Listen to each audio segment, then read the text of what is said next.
El Colegio de México y el Centro de Estudios de Asia y África presentan Asia y África en Perspectiva, una serie de podcasts sobre los 60 años de historia del Centro de Estudios de Asia y África. El Centro de Estudios de Asia y África del Colegio de México da la bienvenida para que investigadores e investigadoras, docentes y estudiantes de nuestra comunidad puedan compartir sus productos de investigación y sus análisis académicos. En ese sentido, las opiniones expresadas en este podcast son responsabilidad únicamente de las personas que las emiten. Les damos la bienvenida a Asia y África en Perspectiva, a un nuevo episodio de nuestra serie dedicada a los 60 años del CEA. Mi nombre es Roberto García, profesor e investigador de estudios budistas. El día de hoy conversaremos con Jean Bosco Kakosi, profesor de lengua suajili, cultura de la región de los Grandes Lagos y filosofía africana en el Centro de Estudios de Asia y África del Colegio de México. Kakosi también estudia los temas de afrofonía, afrodescendencia y afrocentricidad. Él ha publicado varios artículos sobre filosofía Ubuntu y está próximo a aparecer su manual de enseñanza de suajili aquí mismo en el Colegio de México. Bienvenido, Kakosi. Gracias. Kakosi, ¿podrías platicarnos un poco sobre cómo fue tu incorporación al Centro de Estudios de Asia y África? ¿Cuándo y cómo llegaste al centro? Sí, gracias. Yo empecé como mi historia, por decirlo así, en el Colmex, en el Centro de Estudios de Asia y África, en 2007. En 2007 fui contratado como profesor de asignatura y cuando se fue el primer profesor de Swahili en el CEA, que se llama Masimango, se fue ahí. Entonces había una urgencia de encontrar a alguien para que apoyara en el área de Swahili, de enseñanza de Swahili. Y entonces me contrataron y esto fue en 2007. Uh-huh. Y entonces empecé a dar clases de Swahili con el profesor Arturo Saavedra. La verdad, yo nunca había dado clases de Swahili en mi vida, aunque sí soy como Swahili hablante, nativo, pero del Congo, no de Tanzania o Kenia. Y entonces Arturo tuvo que enseñarme un poco, mostrarme los manuales, la didáctica, los temas, la organización de las clases y cómo calificar, etcétera, etcétera, ¿no? Entonces así empecé yo como en 2007. Luego de 2007 a 2013 estuve ahí dando clases. Ya no me renovaron el contrato en 2013. Me fui y regresó ahora en 2019. De 2019 para acá sigo aquí todavía. Perfecto. Y ¿podrías hablarnos un poco sobre la importancia del suajili y en particular, pues, qué tipo de relevancia tiene en el entorno de los estudios de África? O sea, ¿por qué el suajili y no, por qué enseñar y aprender suajili y no otras lenguas? Sí, mira, el suajili tiene mucha importancia a nivel continental, también continental en este caso a nivel africano, también a nivel ya internacional. Primero a nivel continental y regional, porque el suajili luego lo hablaremos, ¿no? De la región este y nace en la región este de África y luego se expande hasta la región centro de África. Y hoy por hoy el suajili es una lengua franca que mucha gente de la región, o sea, de diferentes países de África del Este y África Central, usan. Hay muchas poblaciones de esos países usan esa lengua para comunicarse, para hacer negocio e incluso para divertirse porque está en la música o los videos así, etcétera. Entonces es una lengua hoy por hoy que es lengua oficial de la comunidad de África Oriental, pero también de la comunidad de África Austral, pero también de la Unión Africana, o sea, ya a nivel continental. Es la primera lengua africana, Bantu, que tiene más hablantes en África. A eso su importancia también, ¿no? Sí. Y a nivel internacional es una lengua que se estudia en diferentes lugares. La comunidad afroestadounidense la adoptó como una lengua propia, como una lengua africana, y como ellos son descendientes de africanos, pero ya no tienen esos como esas referencias de países de donde vinieron, ¿no? De donde eran originarios sus antepasados. Entonces inventan algo como mítico, ideal, esa África ideal, esa África como su tierra natal, y siendo Swahili como la lengua de esa tierra. Y ahí, de hecho, tienen como celebración, después de la celebración de los estadounidenses de acciones de gracias, ellos tienen su celebración que se llama Kwanzaa, que es la palabra está en Swahili. Kwanzaa son como premisas, como premisas Sí. de frutos, ¿se dice premisas o primicias? Primicias, cuando surge por primera vez, Por primera vez, las sí. cosechas. Sí. Sí, primicias. Primicias. Y los elementos ahí fundamentales, los pilares de esa fiesta están en Swahili.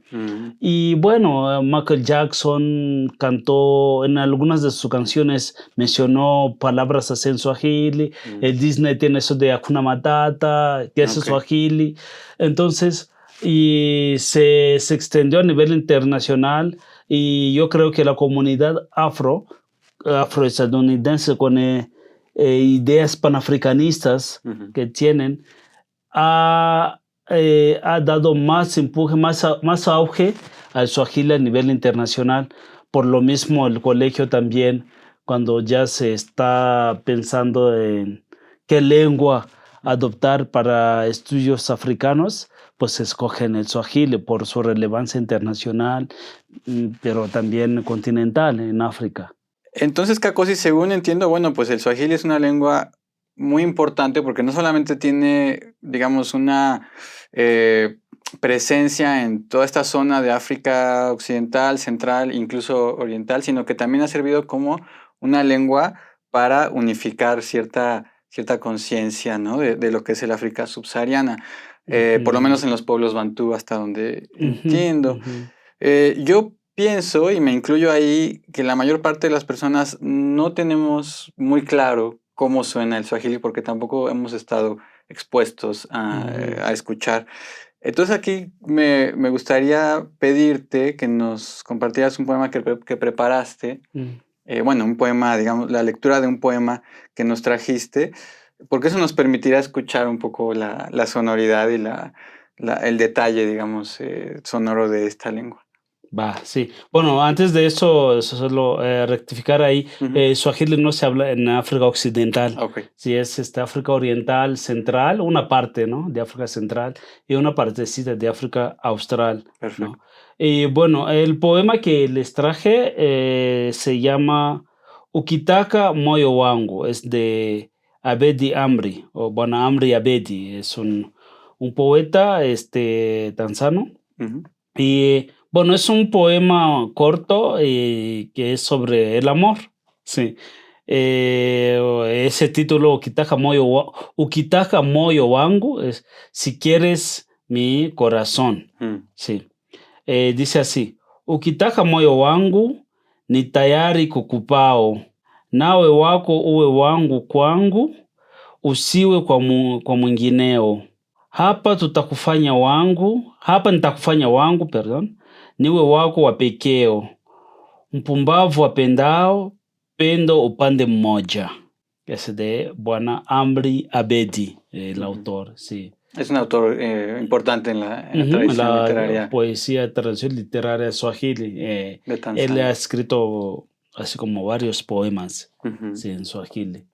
Y aunque no nos traduzcas el poema en general, ¿nos puedes platicar un poco las ideas así Claro, generales? sí, es que estás diciendo, si quieres mi corazón te lo voy a dar, y que, que cuando te lo dé, no quiero que eso sea para alguien más, que sea nada más para ti, y que un tonto o una persona insensata, eh, quiere o da amor Ujú. a otros, pero yo no quiero ser esa persona como perdón, insensata, Ujú. y quiero dar mi amor solo a ti. Sí. Ok. Es muy interesante escuchar Ujú, eso, la sonoridad de una lengua pues tan lejana a como son las lenguas indoeuropeas, ¿no? ujú, Eh, Ahora ya nos platicaste, bueno, de lo importante que es el Swahili. También nos hablaste un poco de por qué, pues, en el SEA se decidió, pues, finalmente tomar esta lengua porque, bueno, el continente africano, pues, tiene cientos de lenguas, ¿no? Entonces, bueno, miles. miles de lenguas. No sé. No se podrían Sí. enseñar todas, No, eso es imposible. Entonces se llegó a esta imposible. decisión. Bueno, tenemos registro de que en el 82, justamente cuando se inició el programa de África en el SEA, Mm, fue que se optó por el Swahili. mm, Y ahí, bueno, se habla de este profesor que tú ya mencionaste hace rato, el profesor Masimango. Hay que comentar, y esto no lo hemos mencionado, que tú eres del Congo, ujú, ¿cierto? Y el profesor Masimango también era del Congo. ujú. ¿Tú nos podías platicar un poco de tu experiencia con el profesor Masimango? Ujú. Bueno, claro, el profesor Masimango Changabo es mi paisano, todavía vive, Ajá. es mi paisano, sigue viviendo aquí en México, pero desafortunadamente yo no lo conocí en el ámbito académico. O sea, justo yo llegué al Colegio de México, Ujú. cuando él dejó, o sea, cuando ya no estaba, justo entré Mm. en su lugar, o sea, en el lugar donde él estaba, porque estaba dando clases de Swahili y de otras materias, pero era muy importante el Swahili porque él empezó Ujú. a dar clases de Swahili. Él fue profesor de nuestro querido colega Arturo Saavedra. Y claro, él es del Congo y es también, además de ser del Congo, es de la misma provincia que yo, en México diríamos del mismo estado, ¿sí? Ajá. Somos de la misma provincia. Entonces yo antes de entrar al colegio, yo ya lo conocí en otros espacios de los congoleses, Mm. porque tenemos una asociación aquí, Asociación de los Congoleses en México. Y bueno, en aquel entonces, cuando llegué, como en los años 2003, 2004, 2005, luego había algunas ceremonias o algunas fiestas que organizábamos, y claro, Masimango estaba. Ujú. Y él es conocido, o lo tratamos como el decano, nuestro decano. Es el primer congolés en llegar a México, Ok. a las tierras mexicanas. Él llegó en los años 70, en la época del presidente Echeverría, ¿sí? Entonces él, pues como nuestro decano y como, bueno, desde nuestras culturas y que tienen que ver con el respeto a los mayores. Mm. Él es como nuestro mzee, nuestro anciano, Mm. nuestro viejo, pero no en sentido despectivo, no, sino en sentido de, del sabio, del que tiene más experiencia, más vivencia que nosotros, ¿no? Entonces ahí lo conocí y sí lo he visto de repente por ahí en algunas reuniones de africanos, aparece. Sí, él es, desde el Congo fue así como crítico, ¿no? Es una persona crítica del sistema, no sé si decir que de la izquierda, pero si es una persona crítica, si le dices, oye, nuestro país, mira lo que está pasando, es, "Ay, no quiero saber, es puro desorden en el país", es muy crítica del sistema político, del régimen congolés actual.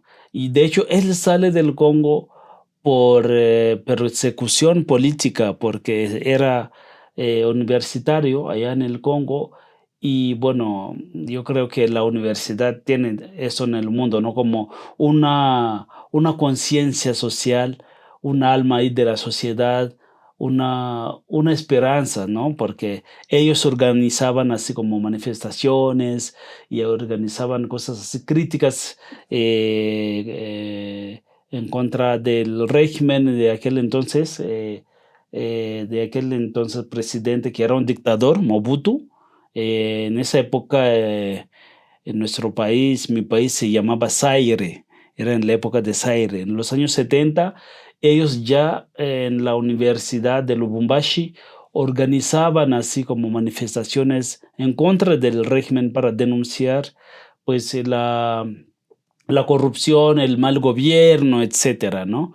Y ahí empezaron de hecho sí, Mobutu en aquel entonces yo escuché, bueno, yo no había nacido, pero sí escuché que hubo cosas así como hubo represión estudiantil, entonces de ahí salieron ya del país y él terminó en México. Hay algunos compañeros de él que terminaron en Brasil, que uno de ellos yo lo conozco, que hoy por hoy es alguien muy conocido, multicitado en estudios afrobrasileños en Brasil, Kabengele Munanga. Sí. Entonces, así, grosso modo, cómo ha sido como ese contacto con Mazimango.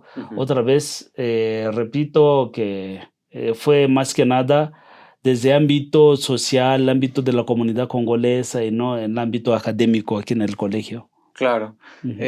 Pero bueno, de cierta forma, pues tú, aunque no estudiaste directamente con él, pero eres el heredero de esa tradición de enseñanza del Swahili, en el CEA, en México, hasta donde entiendo, pues es el único lugar en México donde se enseña Swahili, no sé, quizá me equivoco, pero ahí me gustaría abordar entonces tu práctica tanto como profesor de lengua, y ya más recientemente, pues como alguien que ya está creando materiales didácticos para formar a las generaciones de estudiantes interesados en temas de África, ¿no? ¿Nos puedes hablar un poco sobre esto, sobre tu quehacer como profesor de lengua de Swahili?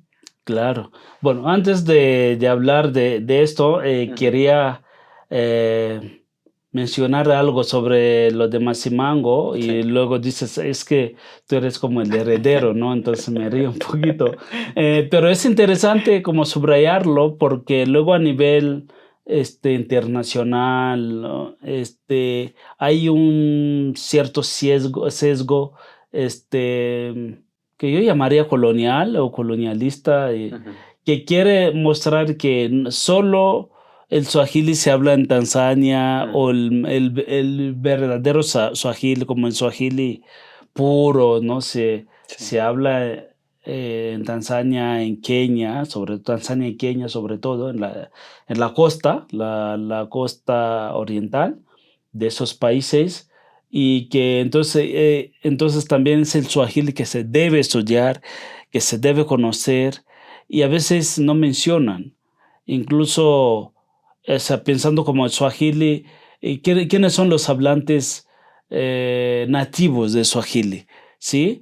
En el Congo, por ejemplo, en mi caso, hay ya cada vez más suajili hablantes nativos, o sea, nativo en sentido de que su primera lengua es suajili, no es la lengua étnica.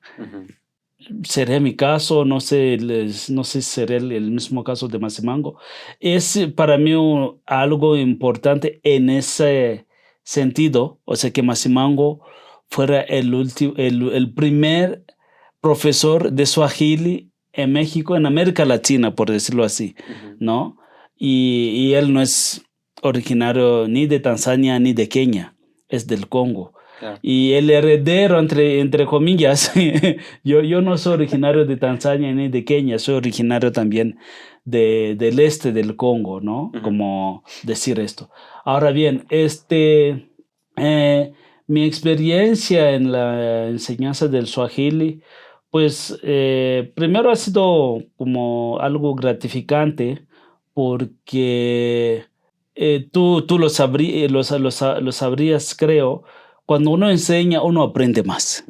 Si uno es profesor al mismo tiempo estudiante, aprendiz, porque para enseñar tienes que aprender, tienes que investigar, leer, preparar, etcétera, ¿no?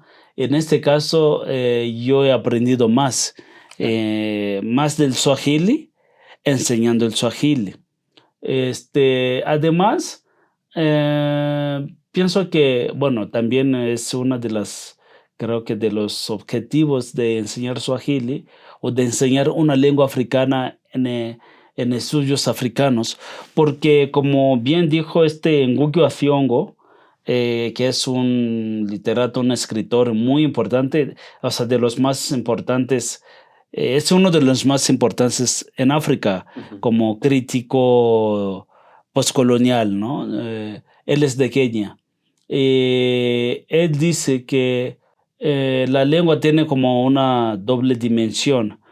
O sea, no se usa solo para la comunicación, sino también o sea, la lengua es también como un vector de cultura, de conocimiento de otro pueblo, de los hablantes. Yo creo que eso es verdad, esto se aplica cabalmente a la enseñanza de suajili aquí, porque cuando enseñamos suajili no solo enseñamos esa lengua para que los estudiantes puedan comunicarse luego con africanos suajili hablantes o puedan leer documentos, algunas fuentes escritas en suajili, sino también para que puedan conocer un poquito más África, porque África o los africanos, en ese sentido, los africanos hablantes de suajili. Y yo parto siempre también de la idea de que yo les digo varias veces a los estudiantes, de esa idea de Cheikh Anta Diop, un sabio africano, algunos lo quieren comparar como, aunque a mí no me gusta mucho, es como un Descartes africano, porque él fue todo, se fue historiador, egiptólogo, químico, físico, no sé, matemático. Sí. Él dice que él era senegalés de África Occidental, pero él dice que en África hay una unidad cultural. O sea, si tú entiendes muchas cosas de culturas africanas, de los africanos del sur o de los africanos del centro, del este, y es normal, es verdad que vas a entender también al africano del oeste, porque muchas cosas que pasan en África del Este o del Oeste o del centro, de donde yo soy, cuando yo me encuentro con senegaleses o no sé, guineenses, me dicen, allá también en el Congo se hace esto, o en Burundi se hace eso. Sí, en mi país también, fíjate. Sí, sobre todo en cosas así de tradiciones, ¿no? Claro. Muchas cosas se parecen. Y ahí nos entendemos rápido. Yo puedo ver a un senegalés o a un guineense o un no sé, marfilense, le digo hermano, y él también me dice hermano y no se va a sorprender. Claro. Pero yo le preguntaba a una amiga francesa, tú le puedes decir, si te encuentras a un alemán aquí en México, le puede decir, oye, bueno, ¿qué tal, hermano? Dice, no, nunca le voy a decir hermano. Pero nosotros nos decimos así y no hay problema. Claro. O sea, hay como algo ahí, ¿no? Entonces digo, si enseñando el Swahili, es de alguna forma enseñando África, enseñando otras cosas de África, y no solo de perdón, de Swahili hablantes, sino también de otros africanos que no saben nada de Swahili, porque en el Swahili luego enseñamos, bueno, encontramos cosas así o vemos cosas culturales, cosas de las tradiciones, etcétera. Cuando los alumnos aprenden esto, de alguna forma están aprendiendo también la mentalidad africana. Claro. Sí, yo trato siempre de tener esto en cuenta en la enseñanza del Swahili, en mis enseñanzas ahí o sea, en las clases de Swahili que doy, como hacer que el Swahili, aprendiendo el Swahili, que aprendan otras cosas de África y no solo de los africanos hablantes de Swahili.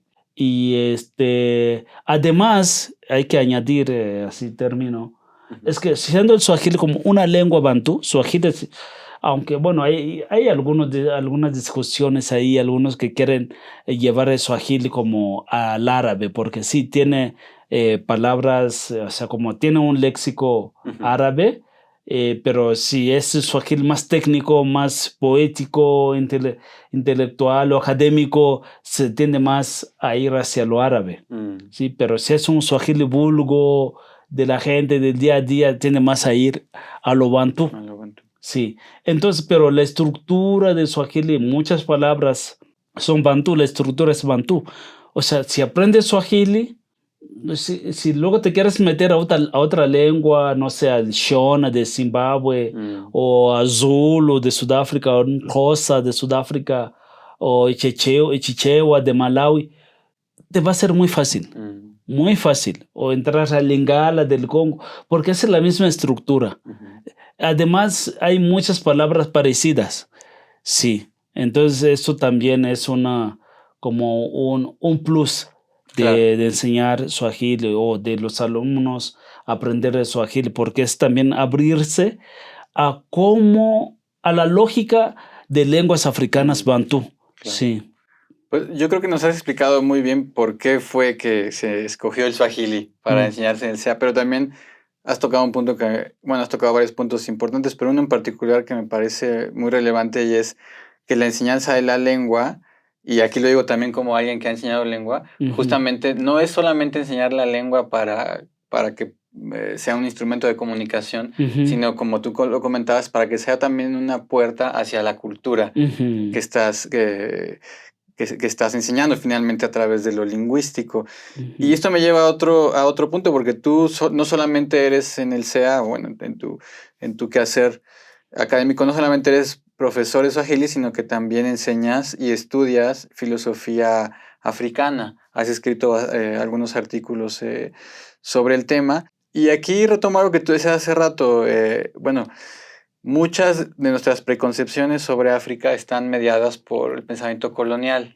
No solamente sobre África, yo estudio India también, en el caso de India también, durante mucho tiempo pues se negó que la India tuviera filosofía, ¿no? Y se trataba de alguna forma de poner en un segundo plano el pensamiento asiático, y supongo que en el caso de África ha sido históricamente similar, ¿no? Se negaba el hecho de que los asiáticos o los africanos pudieran crear filosofía. Se decía que era otra cosa, pero no era filosofía.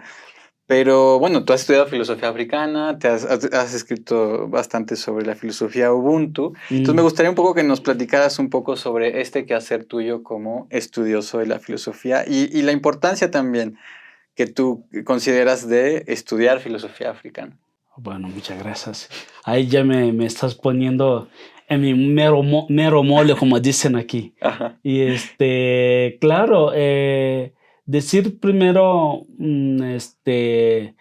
bueno, sí, en la India dicen esto, bueno, imagínate qué dirían de África, porque los supuestos decimonónicos, sobre todo hegelianos, pero sí hay varios autores, también Kant, pero sobre todo citan a Hegel, porque Hegel fue contundente en esto, hasta lo publicó. publicó en su libro de lecciones sobre la filosofía de la historia. Él dice que África, de hecho, dice así tal cual, no es una región que nos interese como para estudiar o conocer, porque es una región donde no hay movimiento, no hay nada, no hay historia, nunca pasó ahí, por ahí el espíritu o la luz, el espíritu en el sentido de la razón. Pero en Asia sí, porque dice que el espíritu o la razón que ilumina viene de Asia. Asia como es la antesala de esa razón, pero ya donde cuaja, por decirlo mexicanamente así, ya es en Occidente. Y ahí termina la historia ya, por eso también esa idea de que ya pues ya no hay nada, y fin de historia, porque ya el espíritu se hizo carne ahí en Occidente de alguna forma, ¿no? Entonces nunca pasó por África. Y por lo mismo, entonces, la filosofía africana, yo siempre les digo a los alumnos cuando empiezo esa materia que estudiar filosofía africana es un acto ético. ¿Ético en qué sentido? Porque cuando te niega la filosofía, o sea, los presupuestos racistas tienen que ver también con la negación de la razón de algunos seres humanos. Decir que solamente cierta especie ahí del ser humano razonan, usan la razón. Los demás no usan la razón, que es una aberración terrible porque es, pues, hablando ya como filosóficamente, es un error de cambiar la ontología o la óntica, como diría mi maestro ahí, porque la razón es humana y punto. ¿Sí? O sea, cualquier ser humano que viva en la selva, que viva en el mar, que viva en la isla, que en la montaña o en tierra firme, cualquier ser humano usa la razón. Sí, es un atributo eminentemente humano, ¿sí? Pero el racismo hizo que sacaran la razón de ciertos territorios, África, Asia, y si te das cuenta son territorios a colonizar, son territorios de los colonizados. Se saca la razón, se deshumaniza para explotar, para inferiorizarte y para mejor también explotarte sin ninguna carga de conciencia, ¿no? Entonces, por lo mismo, estudiar la filosofía africana es importantísimo porque para mí la filosofía africana es de por sí, o debe ser de por sí una filosofía crítica a la filosofía occidental. Sí, porque nace de la negación, negar que yo no pueda razonar, ¿no? Entonces, eso lo enseño y, y hoy por hoy creo que hay cada vez más aceptaciones sobre ese hecho, pero hay todavía mucha resistencia.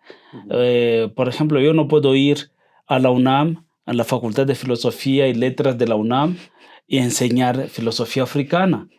Lo bueno aquí en el colegio, como no es en una facultad de filosofía y letras, es en el Centro de Estudios de Asia y África, y cada profesor tiene su libertad de cátedra, y qué bueno, entonces me siento muy bien como para dar esos temas.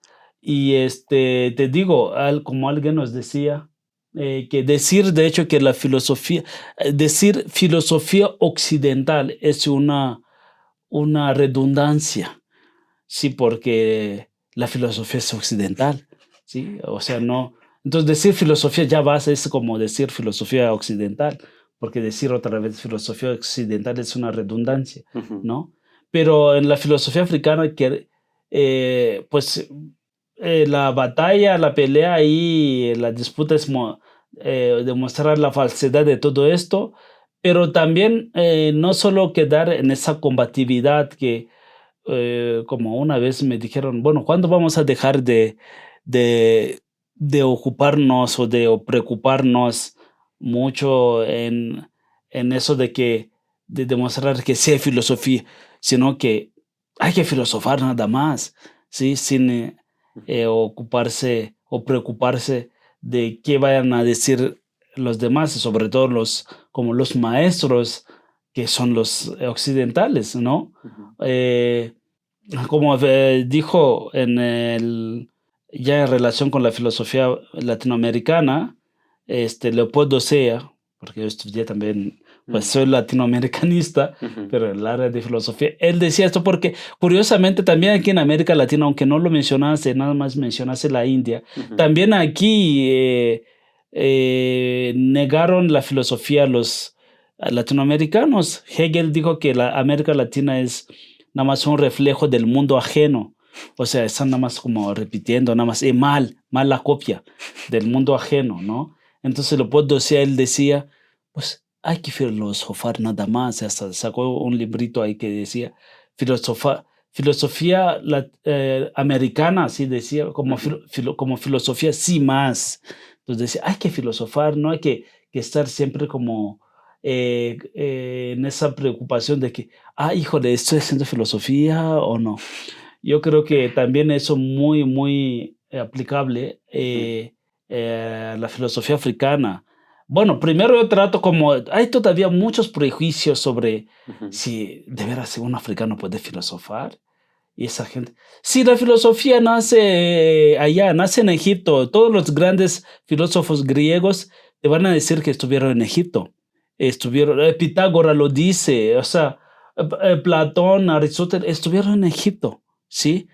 Y bueno, muchos van a decir otra vez un afrocentrista, no sé, pero muchos han demostrado que, bueno, el Egipto antiguo de los faraones tenía muchos de esos faraones antiguos, sobre todo antes de la época helénica, eran negros, eran negros. Ellos tenían más conexión con Etiopía, Ujú. no con Europa, ¿no? Ujú. Y muchos fueron a estudiar, muchos griegos, grandes maestros griegos, pensadores, filósofos, como el gran Pitágora, que un maestro mío, mexicano, nos dijo que seguramente él inventó ese término de filosofía, porque le preguntaba, ¿eso que haces tú qué es? Él dijo, no, yo no sé nada, yo soy nada más un filosofón, como un amante de sabiduría, ¿sí? Y ahí empezó el tema Ujú. de, Ujú.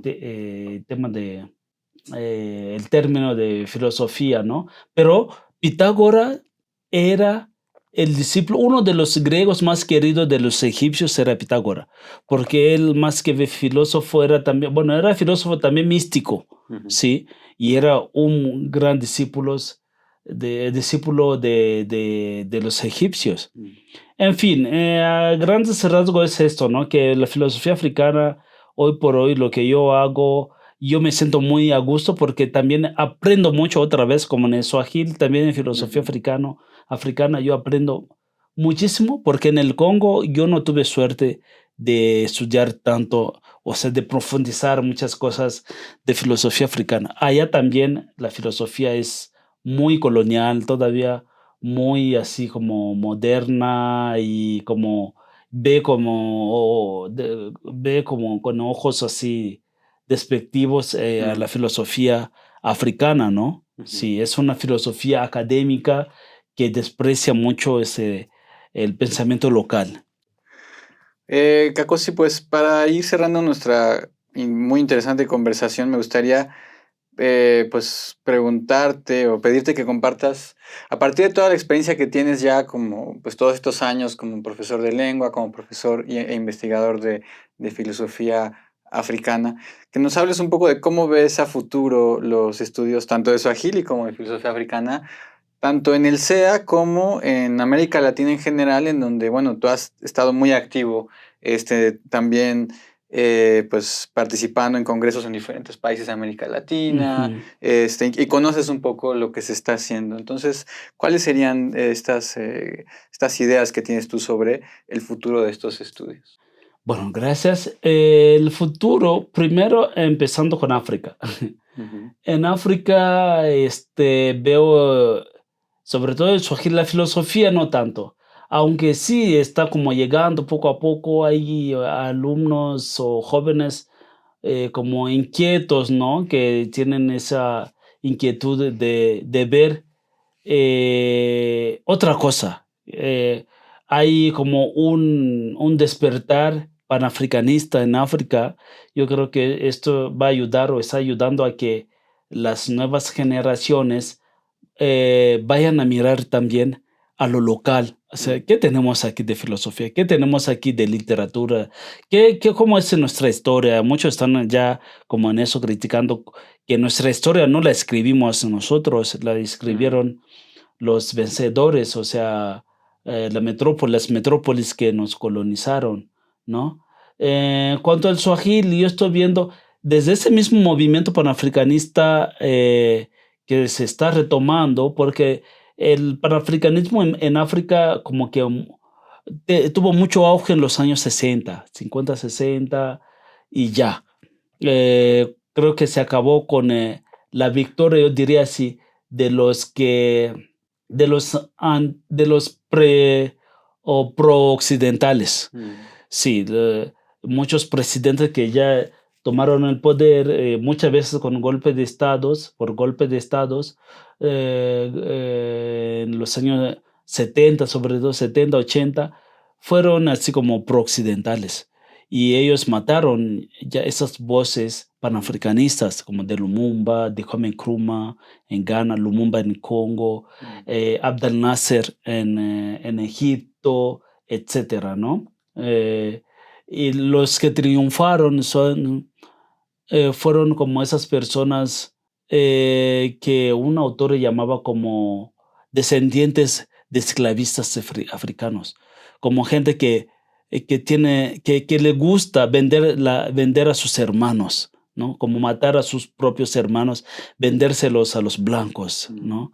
Y ahora hoy por hoy hay un auge, hay como un despertar del panafricanismo entre las nuevas generaciones. Son generaciones, muchos se las llaman así como que no tiene mucho complejo de inferioridad, como para ellos, ellos dicen es que nuestros padres o abuelos tenían mucho complejo de inferioridad hacia el blanco, pero hoy por hoy hay cada vez más jóvenes que no tienen ese complejo. Y dice que tenemos que retomar nuestra historia porque nosotros, la historia que nos enseña sobre nosotros mismos, no fuimos nosotros que escribimos esa historia, fueron los colonialistas, los blancos, ¿no? Y los demás hicieron nada más repetir lo que dejaron los blancos. En ese sentido, el Swahili tiene un auge también como porque esa generación, las nuevas generaciones están pensando también en cómo tener un idioma que pueda unir a todos los africanos. Sí, ¿por qué siendo africanos para conocernos, para platicar? Por ejemplo, un ganés que quiere platicar con no sé, un congolés, tenemos que usar lenguas europeas, o francés o inglés. Si yo no hablo inglés y él no habla francés, no nos vamos a comunicar. Y somos africanos, estamos más cercas que de los franceses o de los ingleses, ¿no? Entonces ahí, hoy por hoy, se está implementando, por ejemplo, en Sudáfrica ya decidieron exigir, o sea, la enseñanza del Swahili en las escuelas. En Botswana, en Namibia, tienen ese proyecto también. En los países de habla Swahili o de la región de los Grandes Lagos, donde digamos, es como territorio nato ahí del Swahili, y hay países que despreciaban también el Swahili, como Ruanda, Burundi, pero hoy por hoy están como haciendo esfuerzos para que se enseñe el Swahili en sus escuelas. Sí, porque también el Swahili hoy es considerado como, lo adoptaron como lengua oficial de East Africa Community, como de la comunidad de África Oriental. Sí, entonces, pero luego hay gente en la misma comunidad que no habla Swahili. Sí, ¿cómo? Entonces quieren implementar la enseñanza, el dominio de Swahili en la misma comunidad de Swahili hablantes, porque luego tenemos varias lenguas y algunos ven el Swahili como, no, no tiene importancia, ¿no? Ahora sí, aquí en América Latina, y hablando de América Latina, porque en Estados Unidos creo que ellos nos llevan avances, muchos avances, porque en varias universidades estadounidenses se enseña el Swahili. Bueno, eso no quiere decir luego que la gente lo adopte como su lengua, ¿no? Se enseña en sentido, yo diría, a veces se puede escuchar como un poquito feo, como en un sentido extractivista, porque con el Swahili tú puedes ir a África a turistear o a conocer un poco sobre la cultura, las tradiciones, luego pues vas a hacer tus artículos o libros y se vende muy bien, o un bestseller en Estados Unidos. Pero sí hay algunos como alguna franja así de la población, sobre todo población activista o más como concientizada en cuanto a lo africano, a la importancia de África para las poblaciones afroestadounidenses, ¿no?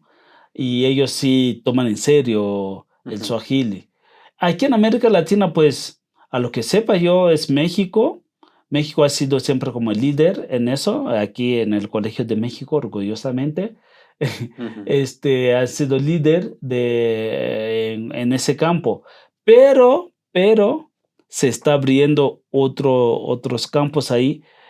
Ahora con la vicepresidenta colombiana, Francia Márquez, fue en su primera gira a África y visitó creo que 5 países por ahí. Uno de ellos es Kenia. Cuando llegó a Kenia hizo hasta algunos convenios con Kenia para que Kenia pueda enviar como algunos instructores de Swahili a Colombia.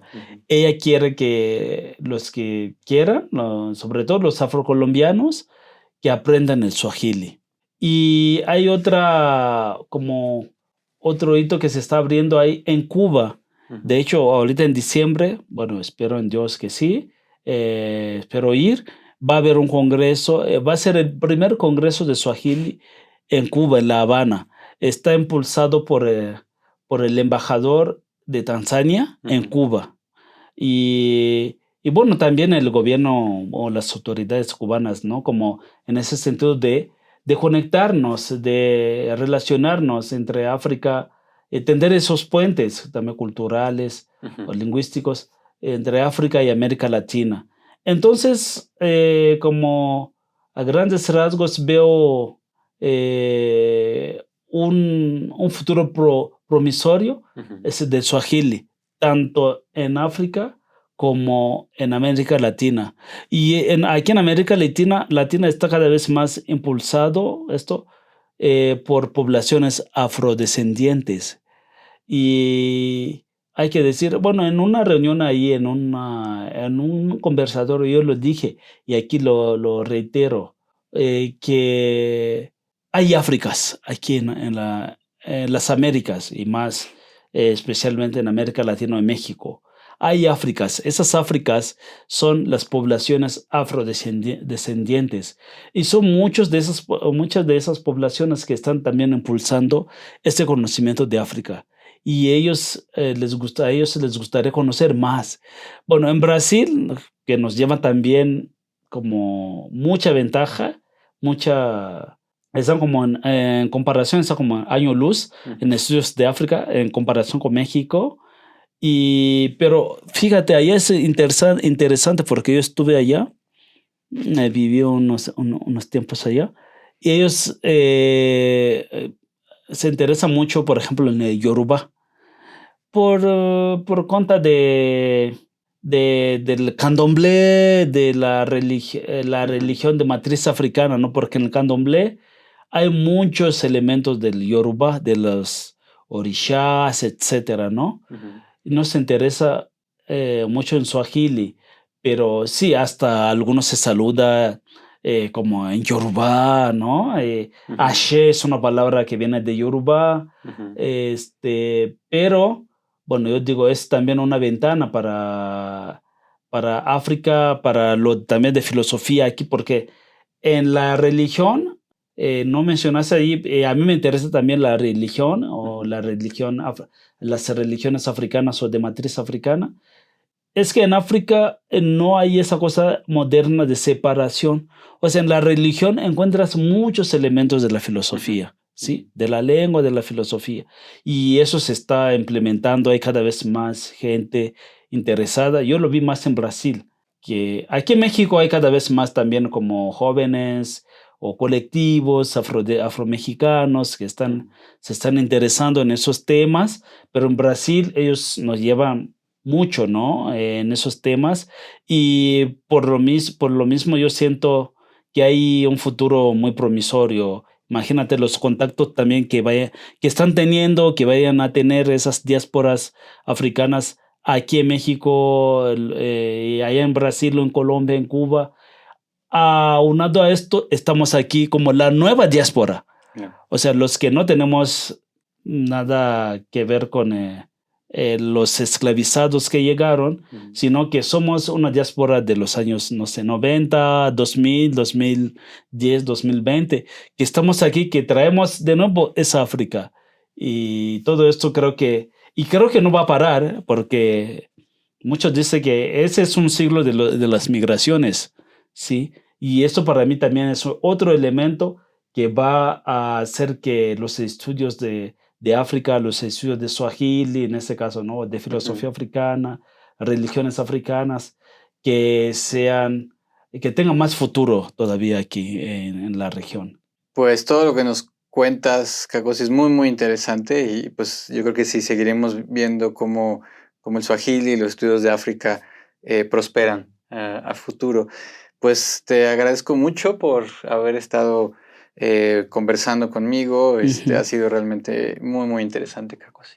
Sí, soy el agradecido también por la invitación, por compartir, para compartir todo esto, ¿no? Y ojalá les guste lo que hemos compartido aquí. Muchas gracias.